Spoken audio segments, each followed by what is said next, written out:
what's up? It's Todd, and today I want to talk to you about one factor outside of just having good game that's going to give you a dramatic impact on your results, and that is venue selection. Where do you actually choose to go game?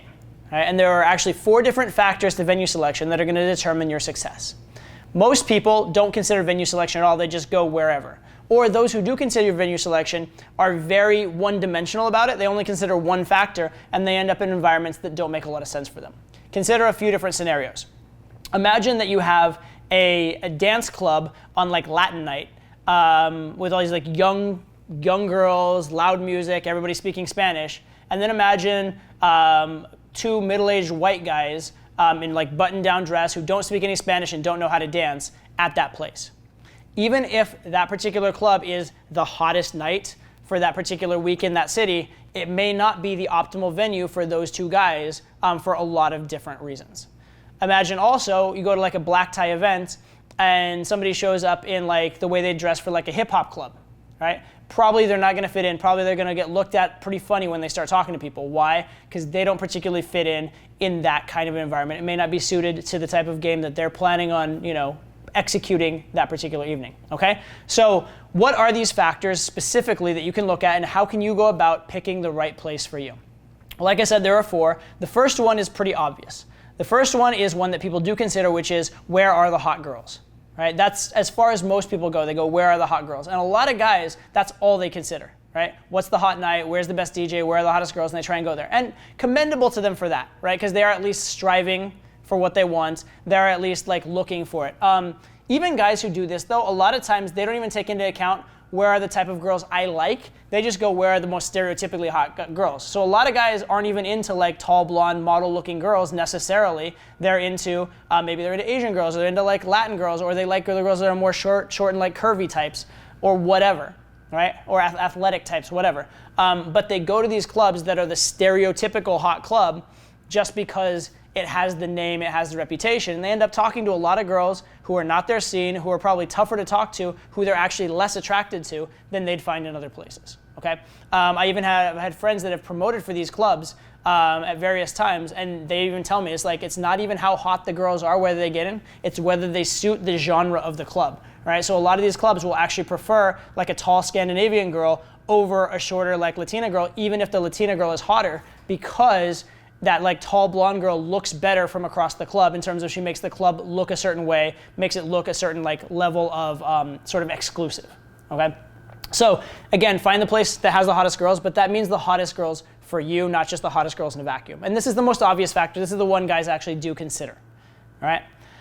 Next thing I want you to consider though is how gameable are those girls to your style of game. Okay, so if you're a guy who's really good on a dance floor and likes to get really physical, you want to go to a place that has a dance floor and emphasizes the dance floor. Let's say you're a good salsa dancer, go to salsa night for damn sure, right? Don't be the guy that like you're great at like doing like hip hop and grinding with girls and stuff like that, and then you go to a quiet lounge where you can't use that skill and you're just in like a quiet conversation that maybe even bores you or maybe feels too platonic for you, okay? Cater to what's good for you. On the flip side, if you have a very verbal style of game, don't go to a place necessarily, at least don't favor a place that is super, super loud. It's all based around dancing, that kind of stuff, because that's not where you particularly are going to get the best results for yourself, okay? Next one is, do you fit in at that venue? Are you fitting in with the vibe of that particular place? So examples of this, one of the best places that you could go to find a lot of hot girls all in one place would be a college campus. And if you are between the ages of like 18 and 25, I highly recommend you game college campuses.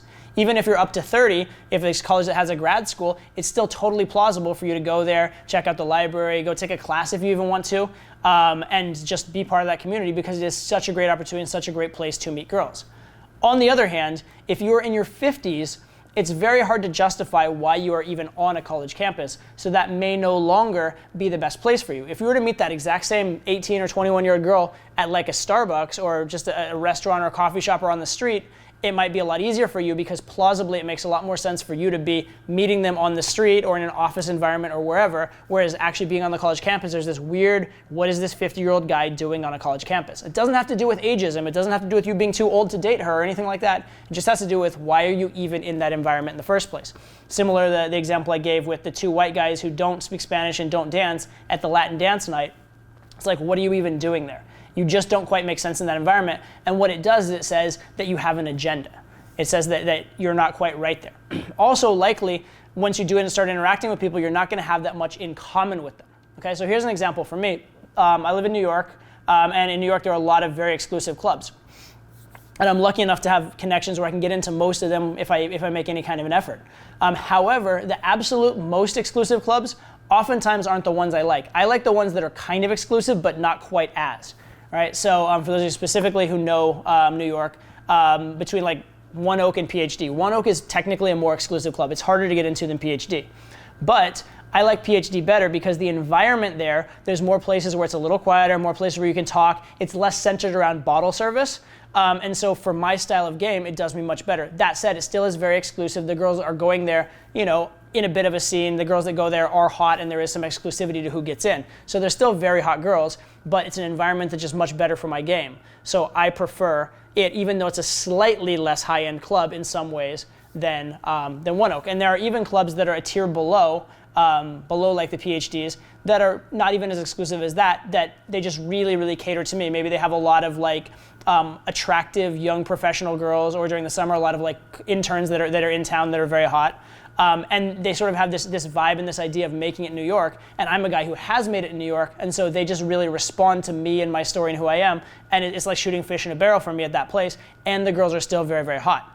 Now, I wouldn't go really low tier though. Like there are a lot of clubs that are just like dive bars and not exclusive. And yes, I still do very well at those places, but I actually do less well because the girls aren't kind of as ambitious and aspirational, so that the value proposition I have doesn't resonate with them as much. And also flat out, the girls just aren't as hot. So I'm just not very attracted to a lot of the girls in those places because it's kind of like, it's a little low, like lower than the threshold that I have for exclusivity personally, all right? But the point is, I can go to the range of clubs from the extremely exclusive to the extremely unexclusive, and I do want to go to somewhat exclusive ones where there are hot girls, for sure. The girls need to be hot, otherwise I'm not going to go there. But I don't necessarily just blindly pick the most exclusive one if it's not the place where I fit in the best, right? At those very, very exclusive clubs, a lot of times I don't fit in because a lot of people know each other and go there and are regulars, and I don't have the time or energy to become a regular.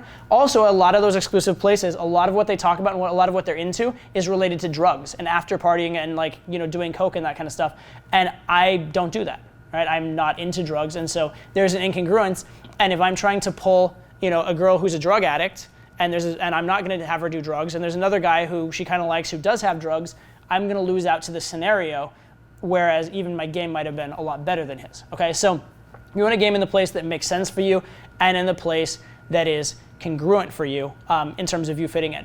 And the final one, and a lot of guys don't think about this one either, is the logistics. Right? If there is an amazing, amazing club 2 towns over and a pretty good club right next to your apartment, you better go to the pretty good club right next to your apartment. Because your ability to pull from that place is going to be tremendously, tremendously higher than the one where it's good but it's 2 towns over, right? So for me, and I do well in every city. I've lived in Los Angeles and crushed it in Los Angeles. I once had a month where I slept with 22 girls in a month in Los Angeles. So this isn't me saying I can't game in LA by any means. But one of the hardest cities for me in the world is Los Angeles. Reason being, logistics. When you go to a club in Los Angeles, a lot of the girls drove together. A lot of the girls went for half an hour, 45 minutes to get there, and they're in a car. They have a plan of getting back. If they're to leave their friends, it's very awkward, especially if they're the one that drove. Or maybe they're even getting in an Uber, but at least it's a long way back, and there's this weird question of how do we get back, how did this happen, etc. Right? Much easier city for me is New York. Right? New York, the girls on average are not quite as hot as LA, although in exclusive clubs they are very, very hot still.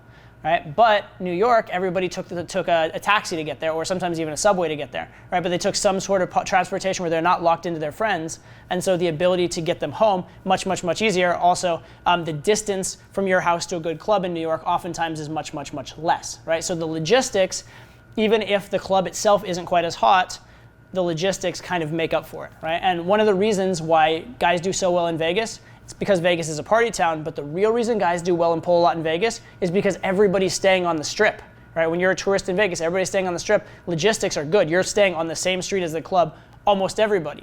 So even if not a lot of your sets go well, the set that does go well, you're right down the street from your hotel. and it's accepted and acceptable that you're staying in a hotel because you're on vacation, you're partying, and you're in the same vibe as her by doing so. All right. So when the logistics are good, when the logistics are in your favor, the level of game and the level of attraction and connection you need with the girl in order to get a result is far, far, far less. When the logistics are terrible, you need a lot more to get a result. And I hear so many guys, like they live in kind of like a smallish town or whatever, and they'll bust like 2 hours over to go out in like the big city.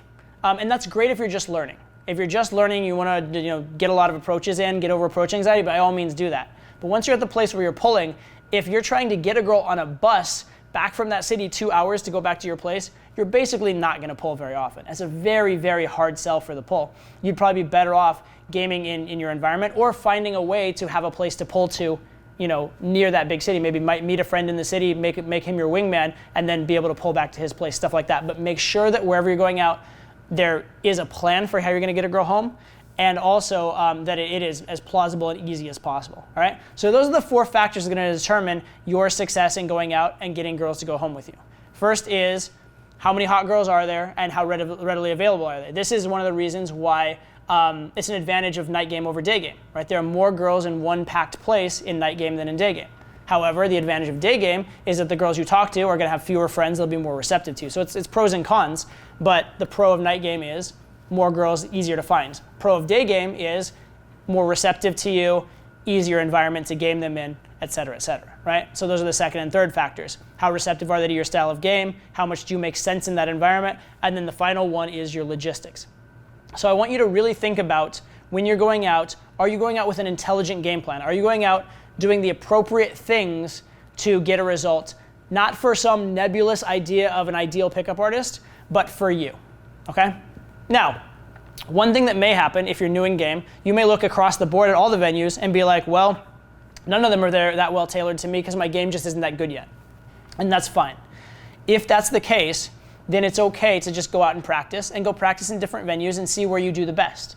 And if you go to a bunch of different venues and you're just getting numbers, you're just getting approaches as a beginner, that's completely fine. Just see where you're comfortable, see where you do best, and tend to favor those places, right? And if you're doing well in places that don't have hot girls, it's very possible that at that point you may actually need to make some changes to how you're portraying yourself and how you're conveying yourself, but do that with intelligence as well, okay? So let's say that you are, let's say you're an older guy, as an example, and you do really well in bars that have older people in them, but you just don't find older people attractive. Well, if that's the case, maybe you want to look at what are some older guys that are getting younger girls in their life, how do they dress, how do they act, how do they carry themselves, and then you might want to make that adjustment. You want to make that adjustment with intelligence, though, and you make that adjustment by copying the people most similar to you. You don't want to start doing the things that 20-year-olds do to meet 20-year-old girls. You want to start doing the things that other people your age are doing to meet those 20-year-old girls. So it is possible. They say like the definition of insanity is doing what you've always done and expecting a different result, right? If you really aren't getting any results anywhere, it is possible that the big factor is you need to make some changes to yourself and you need to improve your game. If that's the case, check out every other video on this channel, right? Because that's what they're all about. So that is a factor, and having good game is going to be the biggest factor. But if you're getting some sporadic success, one of the biggest things you can do to increase it is follow those 4 factors, figure out the best place for you to optimize the game you currently have.